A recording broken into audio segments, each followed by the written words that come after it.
Race number 2 is the maiden plate over 1,400 meters. This is the first leg of the bipod this afternoon. There are no changes at this stage. Don't forget, use the blue voucher to deposit your money nice and easily and efficiently into Betway. Lovely prizes to be won. Take note of that one. Betting wise, number 8, Victor Hugo, 13 to 10, has gone out from 12 to 10. 7 to 2, the pair. Number 7, Bel Canto Dream. And the 11, Honorines Gimme. Now, those three really are dominating. Daryl Marie is going to help us with a bipod. It's not an easy card. We've discussed it off air. But, Daryl, how many are we going to go in the first leg? I've gone 2 runners in the opening leg of the bipod. I'm fairly convinced we'll get through. I believe this is one of the more straightforward races. In saying that, it's a very costly perm, 576 Rand, so I'll make this card extremely difficult. Number 7 and 8, firstly, Victor Hugo. I think he's been fair to date. I do believe he's got the strongest form lines coming into this event. I like the fact that he comes back 200 meters in distance, because he moved up to a point last time out and then just faded out. So strong winning chance. Then I've opted to go with number 7 over the 11, and that's Bel Canto Dream.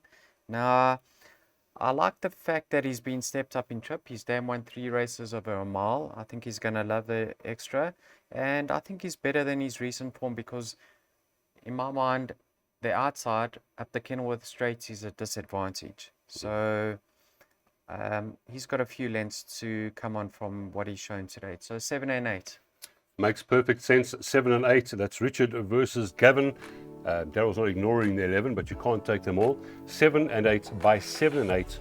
2 and 3 leg 3. 3, 4, 9 by 5, 6, 7, 9 by 1, 3, 6, 7, 8 and 9. That is the bipod. Starts race 2 at 12.50, and the price there 576 Rand. Race number 3, first leg of our PA this afternoon, gets underway at 13:25. It's a maiden for the fillies and the mares, raced over the mile 1,600 meters. The one change here is number 10, Nemorosa, who's got the blinkers and the earmuffs on. Now, betting has number 13 at about 4 to 1 and drifting. Number 13, English Mistress. They can get some good value on this one. She is struggling to win. 9 to 2 about number 7, Supreme Fate. 6 to 1 the pair. Number 2, Blind Ambition. And number 8, Sweet Conifer. 8 to 1 and better bar those. It's not an easy race, this one. Daryl, again, how many are we going in the first leg of the PA? Yeah, costly PA. I think if you can't afford a full unit of 576 Rand, perhaps a percentage. Numbers 7 and 8 once again.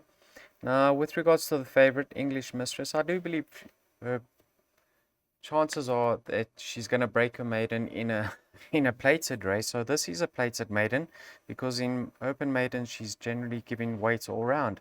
But I don't fancy her chances. She's well exposed, tricky draw to contend with. I'm preferring others, less exposed and more scope for improvement.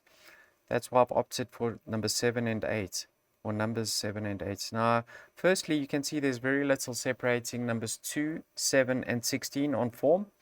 But if you go back to Sweet Conifer's penultimate start, you can see she beat number 7, and that is Supreme Fate. I had a look at Sweet Conifer's breeding. Being by Canford Cliffs out of a Badgerland mare who won over 2,000 meters, I'm of the opinion that she's going to love the extra and the step up to a mile. Now, she did disappoint in her last start. I don't know how she's going to be ridden this time around. Maybe she's going to be given more of a chance. But I think the fact that now she's going a more optimum distance, we're going to see a lot of improvements. And then number 7, Supreme Fate, she showed good improvement from run 1 to run 2. Longer running this time round. Another filly that will improve with racing in time to come. So yes, I do believe we'll get through this leg. All right, 2 certainly improving horses that will love the trip here. Here's that place accumulator, also 576. 7, 8 by 2 and 3, by 3 and 4, by 5, 6, 7, 9, by 3 and 8, by 1, 6, 10, by 3, 5, 7. No bankers in this PA. It is a tough card. 576 Rand to spend.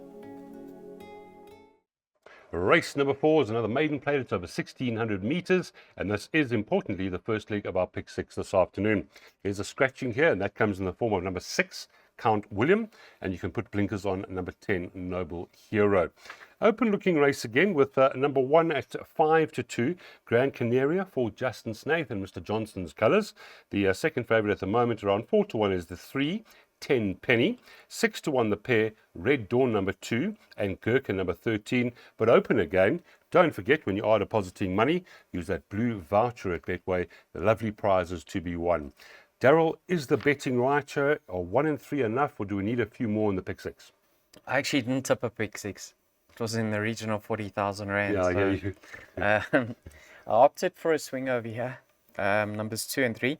Now, yes, Grand Canaria should have more scope for improvement. He was only having his second start last time out, and you can see there's absolutely nothing separating himself, Red Dawn, and a Freak. Now, Grand Canaria, despite his wide draw last time, he got onto the fence, beautifully positioned in the second place, and he actually had the run of the race. I watched that race carefully, and Red Dawn, who was only having his second run as a gelding, was possibly going to run on bar. Now it's the longer running. So I don't think there's going to be much separating the two. Once again, of course, I'm leaning towards his number 3, 10 Penny, Barwater Winter, out of a Silvano Mare. The Silvano Mare won over 1800. And the running style suggests that the extra furlong or 200 meters is going to be in his favor. Closing last time out, you can see each and every start that he's come to the track, he's shown good improvement. So he's heading in the right direction, and he's going to get it right one of these days. Today could be possibly his day. So let's hope we can show profit with the swinger numbers 2 and 3. There we go. So 2 and 3, 10 Penny. Definitely some value here, about 4-1 with JP van der Merwe riding. But the swinger is going to be the way we play. 2 and 3, take it 50 times. That is race 4, first leg of our pick 6 this afternoon. Race number 5, Class 5, first leg of our jackpot 1 this afternoon, and they are racing over the 1400 metres with no changes, 10 runners. Looks quite trappy, this one to me. Number 9, Ozark, 3-1 from that second worst draw. 9-2, number 3, Noonday Gun. The 4, What a Fortune, 9-2. 13-2 about number 6, and that's Iscrio. And then 15-2 about number 1, Give That Man a Bells. Right, not easy. I'm glad I'm sitting on this side of the fence and you sitting on that far side of the fence. How are we playing? Sure, my jackpot's very costly. It's just over 1,000 rand. And I'm not convinced I'm going to catch it. I was looking at this race. I wouldn't know how to tip this race. It's really hard. What I do want to say is, if you like Ozark, you have to take Golden Grey's chances seriously. I mean, he's 8 kilograms and 5 kilograms better off for less than half a length on both outings. So Ozark, from that draw, is going to be given a chance. I wouldn't be put off by the wide draw. He likes to be covered up and come with a late rattle. Golden Grey coming back in trip, set of blinkers go on him. He could improve. Also, I'm leaning towards his number 3, Noonday Gun. Last time out, over a mile on a soft track, I think it was just to test him for him. He's coming back in trip, and I like the fact that his ratings come down to a 69 from a 76. Well drawn, Craig Zaki. I mean, you're going to get confidence from the saddle. Oh, yes. And then number 4, What a Fortune. Solid son of What a Winter. He's just going to improve with each and every run. He's a big son, so I wouldn't be put off by the weight, but it is a hefty weight to shoulder, so there has to be a concern. But what I want to say is he's a type of horse that could carry a big weight. And then an improvement from number 1, Give That Man a Bells. When he won, he went from start to finish. Last time out, he was behind runners, over racing. His rating is absolutely plummeted. So he's my sneaker in the pack. Very difficult race, Lyle. Very difficult. Let's have a look at the jackpot that Daryl's got here. We're going to get on 1435. As you can see, quite a few in all those legs. And the cost there, 1152, race number 5.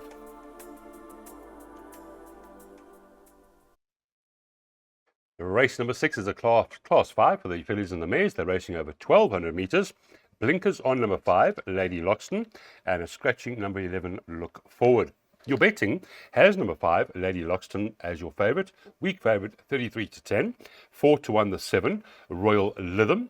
The 12 December Dawn is at 11 to 2, 5.5. And then 15 to 2, the pair number 2 Timeline, and the 4 Now the Boss. Again, this is where the jackpot 2 starts. Are we taking a jackpot, Daryl? Yes, we are tipping a jackpot. Also costly, Costly one, 720. yeah. Yeah, what's interesting is the blinker's gone, Lady Loxon. So there's an equipment change. Take note of that. And what's also interesting is, Richard sat on her back once. For 1-1. Yeah, and Yeah. he's unbeaten on her, obviously won on that occasion. That was over the very same course in distance.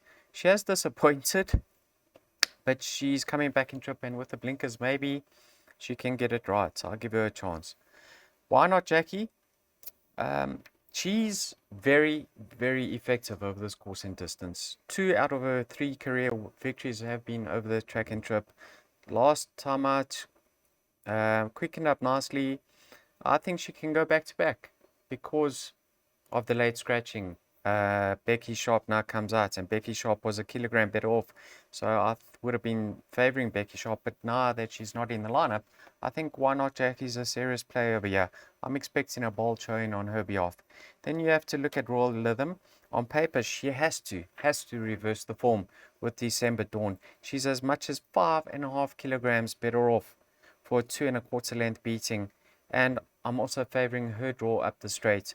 So now that the 9's out, I'm going to be focusing on numbers 5, 6 and 7 as my top 3 picks. But the race certainly doesn't stop there. Yeah, could be some value found there with the 7 and the 6 horse. Let's have a look at the jackpot. Jackpot 2, closing time 15:15, 2, 4, 5, 6, 7, 9, 1, 3, 6, 7, 8, 9, 1, 3, 6 and 10. Final leg 1, 2, 3, 5, 7. As Daryl said early in the day, not an easy card. We're going to play and hope for some results. 720 Rand to spend. Race number 7 over 1,200 metres is a Class 4 for the fillies and mares. Again, some up-and-coming talented individuals here. One change at this moment. Number 3, All Is Green, is now ridden by Corne Offer. Number 6, Back at the George, 11 to 2. It shows you how open this race is. There are 3, in fact, 4 of them at 11 to 2. Number 6, Back at the George. Number 7, Love Story. The 8, So Hot, So What, and the 9, First Masterpiece, all 11 to 2, with the other one in single digits here, 13 to 2, number 1, Bella Vista. All right, as usual, take us through your logic here. This is, the betting suggests it's extremely open. It just gets tougher as we get deeper. As we go on. Yeah. One has to say that JP had the choice of rides over his numbers 7 and 9, Love Story and First Masterpiece. I mean, he's retained by Greg. I don't know if he chose First Masterpiece, but last time out was a lovely effort, and she's never disgraces herself up the Kenilworth Straight. So she's gone into my play. So what? What remarkable improvement from run 1 to run 2, and she thrashed her opposition last time out. She made them look ordinary. Gavin stays aboard her. He knows what she's about now. She's unexposed and could have a lot more to offer. Socrat, I'm waiting for my Socrat horses to come through. Okay. They're going to come. They're going to come. Okay. Yeah. Back at the George, nice post-maiden effort. Repeats that sort of effort, and she'll be thereabouts. But I think I found some value in number 3 over here. All Is Green. Now, when she was returning from a layoff, the trainer wasn't bullish whatsoever. He commented in the front of the computer form that she was returning from an injury and she would be in need of that effort. And she surprised connections by getting up to beat the Charleston. Then a very decent effort behind Berry's Boogie in her second run after layoff. Last time out around the bend on a soft track, 1,400 meters, might have been stretching her. Back up the straight, Pierre Corneille offers one on her in the past. He knows what she's about. I think she can run into the money. So I've suggested a place bet on number 3, All Is Green. And you have to also look at number 1 over here, Bella Vista. Maybe the 1,800 on a soft track was just too far for it at this stage of her career. I would have preferred her over 1,400 meters. She comes right back down to 1,200. I think she'll be doing her best work late. All right, some value there. All Is Green at around 14 to 1. Makes perfect sense what you're saying here. There's that value bet on the card. 100 Rand. You can take the place, take the each way if you're brave. That is race number 7, due off at 15.50. Race number 8 is the perfectly placed C Stakes. They're running over 1,000 meters. You can take out number 9, United Nation. Betting's quite strong here with number 6, Furious Queen, for Eric Sands and Richard Fourie at 15 to 10. 33 to 10, number 8, In the Green Zone. It is 11 to 2, number 1, Barney McGrew, and then number 10, Rattlesnake at 15 to 2. Right, 9 runners. How are we going to make some money for the punters? I'm not sure. I've suggested an exacta box. I like the look of number 10 over here. You need to go watch the replay of his last start. Unlucky. He nearly came down. He was on his knees. So he's better than his current rating of 80, if I'm not mistaken. 80, yeah. Yeah, because he came down 2 pounds and he had a lot of excuses in his last start. Would have liked to be seen him drawn towards middle inside. But in saying that, Small fields, 9 yeah, runners now. Yeah. I think having his peak run, we're going to see him contest the finish. If you like his chances, you have to look at number 1 over here, Barney McGrew. I mean, he did finish him ahead of him last time out, but he's a 7-year-old, and I think Rattlesnake has got more scope for improvement. And he didn't fall on his knees and have to stand up. Yeah. So, but Barney McGrew should get a nice cover from Peace of Mind, who's got a lot of pace drawn alongside him, so he could get the run of the race. Then you've got the current favorite. Now, this is, a C Stakes. Yes. And it favors the Furious 6. So, Furious Queen comes into this race second best weighted.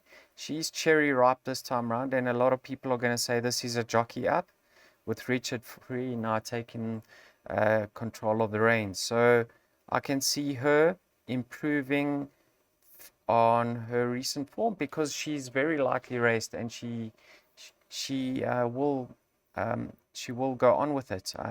We haven't seen the best of her yet. So I've gone numbers 1, 3, 6, and 10 in the exacta box. I like it. 1, 3, 6, and 10. Just listening to you and watching that, I'd go with the 1, Barney McGrew. Simply, as you said, because of the draw and the speed next to him. 1, 3, 6, and 10, though, that is the play for Daryl exacta boxed in race number 8. The cost there, 120 rand.